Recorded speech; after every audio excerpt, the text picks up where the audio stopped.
दिल्ली से शिमला तक की बात करें तो रोड काफ़ी स्मूथ है। तो यहाँ पे कोई भी ब्लाइंड कर्व्स नहीं है, तो आप इस इट इज़ आपको चलाने में कोई प्रॉब्लम नहीं होगी। इनफैक्ट पंचकुला से आगे तक की बात करें तो पहाड़ दिखने लगते हैं, तो जर्नी काफ़ी ब्यूटीफुल हो जाती है उसके बाद की। एक चीज़ का ध्यान रखना पड़ेगा, शिमला एंटर करते ही मोस्ट प्रोबेबली आपको ट्रैफिक मिलेगा, बट प्रोबेबली उससे आप ज़्यादा बच नहीं पाएंगे बिकॉज आप इवनिंग में ही पहुँचेंगे।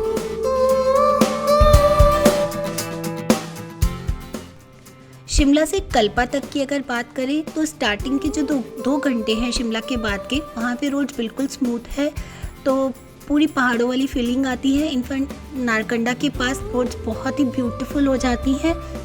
पर एक चीज़ का ध्यान रखें, इनफैक्ट एक टिप देना चाहूँगी कि शिमला से आप सुबह जल्दी निकले, उससे आप शिमला को जो ट्रैफिक होगा टूरिज्म वाला, उससे आप बच पाएंगे।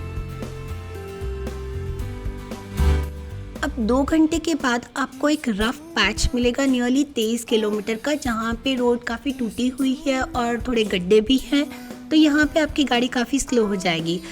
तकरीबन 20 से 40 किलोमीटर पर आवर तक की स्पीड पे ही गाड़ी चल पाएगी, तो आपको नियरली वो 20 से 23 किलोमीटर तय करने के लिए 1 घंटा लग जाएगा। तो वो एक रफ पैच डेफिनेटली आता है बीच में।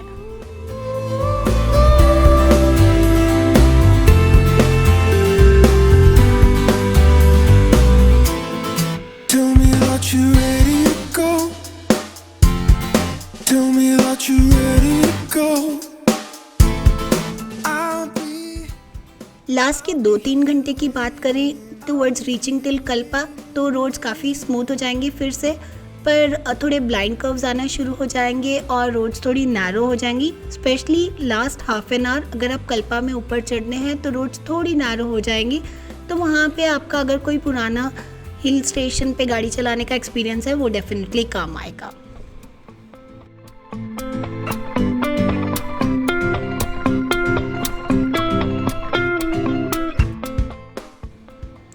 अगर कल्पा से नाको तक की बात करें, रोड्स काफ़ी स्मूथ है। कल्पा से निकलने के 1 घंटे बाद आपको स्पीति वाली फीलिंग आनी स्टार्ट हो जाएगी, क्योंकि पेड़ कम हो जाएंगे और कोल्ड डेजर्ट वाली फीलिंग आएगी बिकॉज जायंट पहाड़ होंगे दोनों तरफ। At the same time roads बिल्कुल मक्खन जैसी हैं। इनफैक्ट मैं अपनी डॉटर को यही बोलती रही कि मक्खन जैसी रोड्स है, and she was like mummy roads मक्खन जैसी कैसे हो सकती है। अब आप ही बताइए 7 साल के बच्चे को कैसे समझाया जाए। बट नाको तक ऑल क्लियर, थोड़ी ब्लाइंड कर्व्स आती जाएंगी, तो वो चीज़ आपको थोड़ा ध्यान से ही चलाना पड़ेगा।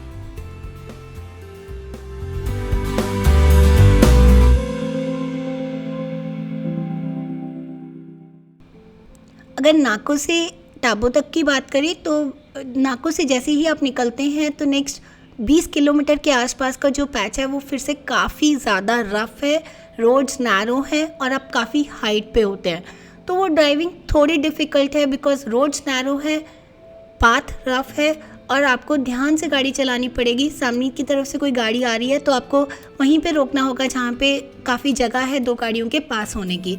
और इनफैक्ट जब मैं रफ़ बोल रही हूँ, यहाँ पे गड्ढे नहीं हैं, पर जो रोड पे काफ़ी पथरीली छोटे छोटे पत्थर पड़े हुए हैं, तो गाड़ी की स्पीड जनरली 20 से 30 किलोमीटर पर आवर ही रहती है।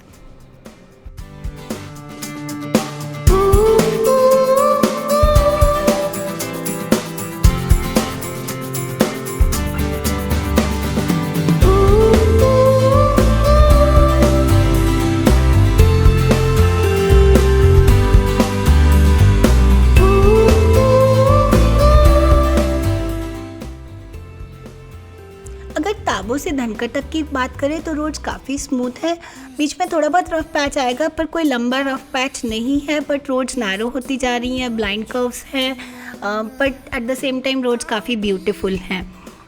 लास्ट की जो 8 किलोमीटर है धनकर जाते हुए तो वो काफ़ी स्टीप चढ़ाई है, बट एज इट इज़ क्योंकि रोड स्मूथ है तो कोई इतना भी मुश्किल नहीं है, तो ध्यान से चलाइएगा, बट हाँ रोड्स अच्छी है।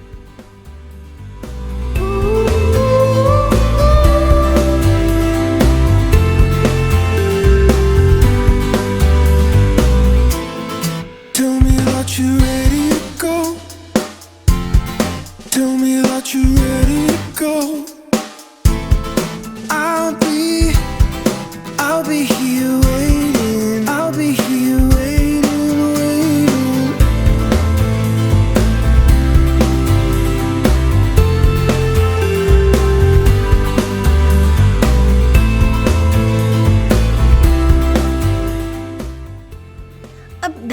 काज़ा तक की बात करें तो अब धनकर से जब हम काज़ा के लिए जाते हैं तो दो तरीके हैं। एक तो धनकर से ऊपर की तरफ चले जाएं और काज़ा सीधा चली जाएगी। एक आप धनकर से नीचे उतरें नियरली 8 किलोमीटर और वापस उसी रूट से जाएं जहां से आप ताबो से धनकर गए थे, तो बीच में एक मीटिंग पॉइंट है, वहां से आप काज़ा की तरफ बोले। अब जो धनकर से ऊपर का रोड है वो किसी भी गूगल मैप पे नहीं दिखाता, पर वहाँ पे एक बोर्ड लगा है, प्लीज़ माइंड इट। वो रोड कभी भी गलती से भी मत लें, हमने वही गलती की थी। नियरली 8 किलोमीटर का स्ट्रेच है जहाँ पे बिल्कुल रोड़ी है और काफ़ी रफ पैच है और काफ़ी नैरो रोड है, तो वो थोड़ा स्कैरी हो जाता है। और ऊपर से दोनों तरफ से डिस्टेंस और टाइम सेम ही लगेगा, तो आप वापस उतरें 8 किलोमीटर और फिर काज़ा की तरफ चले धनकर से जाते हुए।